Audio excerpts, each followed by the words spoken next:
That was Steve Rosenberg in Moscow. Now, in Germany, a highly anticipated report has revealed there are hundreds of connections with far-right extremism within the country's security forces. The government, though, insists it is not a structural problem. The Domestic Intelligence Agency identified 377 suspected cases of far-right extremism in the state police and federal intelligence services between 2017 and 2020.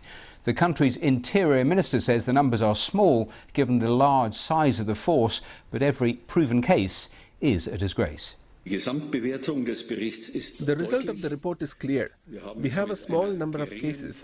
The very overwhelming majority of security employees abide by the Constitution.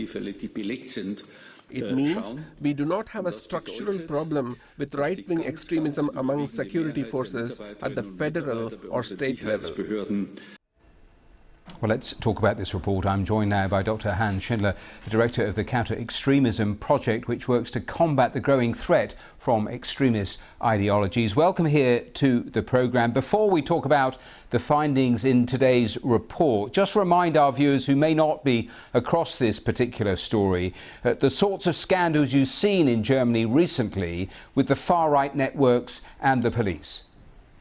Well, thank you so much for having me. Yes, there has been a string of scandals all over this year with various police forces in various federal states, such as Hesse, Berlin, North Rhine-Westphalia, who were involved in right-wing extremist ideology. Most of the time it was chat groups where they shared right-wing extremist material and pictures. In terms of the response we've had from the Interior Ministry, we played a short clip, but they're making the point it's 377 cases. They talk about the size of the police force. Do you think, first of all, that is an accurate figure, 377? Well, you need to see what the report is. The report is a statistical compilation of what the various security forces reported to the federal level upwards. So these are just the cases that were discovered. There's always, as the report says itself, a number that is uncertain. So it could be twice or three times as many, number one. Number two, any case in the security forces is of course a concern because these are the very same people who are supposed to combat extremism and terrorism in our country and have access to weapons and have access to secret information. So a case in the security forces is immeasurably more serious than a case outside the security forces. And when you hear the government say it is not a structural problem, what do you think? You know this very well, this subject matter. Yeah, it depends on what your definition of structural is. 377 cases is a lot.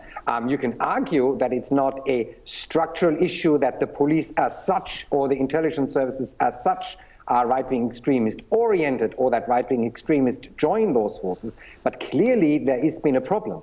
This string of scandals, some of which are not even included in the report yet because it closed its data collection in March, show that there is a serious problem and there needs to be action taken. What sort of action in your view? Well, there are four main things that need to be done. Number one, there needs to be a look at the recruitment. There has been a spike in recruitment since the terror threat was elevated after the Islamic Republic in Iraq and the Islamic State in Iraq and the Levant came up. And there's a hiring spike, so standards had to be lowered to a certain extent. This needs to be rectified. There needs to be more continuous training on extremism and an understanding on how people in the security forces actually radicalize, of which we will know very little, if nothing. And there needs to be some structural changes. You have troop leaders staying very, very long in their position. They need to be moved more regularly. And finally, you have to have the ability within the forces to report to an outside authority, i.e. a person that is responsible to receive such report anonymously out of the security forces in order to break what really appears to be a code of silence that is not helpful in many of the security forces. Just a final thought. What is the benefit for the government to underplay this if that's what you think is actually being done? I don't think they're underplaying this. First of all, the Federal Interior Ministry is in a bit of a tricky position because they're not actually in charge of the police forces, which en masse are state-level police forces. So they can give guidance, they can look after the federal agencies, of which they have 58 cases in 3 years of right-wing extremism, but they can do very little about the 319 cases that were on the federal state level. So they have to be careful of what they say because it's not their area of responsibility. So I'm not sure that they're downplaying by saying it's not a structural problem. It still is a problem. Hans Schindler, we have to leave it there, but thanks very much for being on the programme and going through, as we were saying, that highly anticipated report there in Germany. Before we take a break, let me just give you the very latest in terms of coronavirus in the UK. A further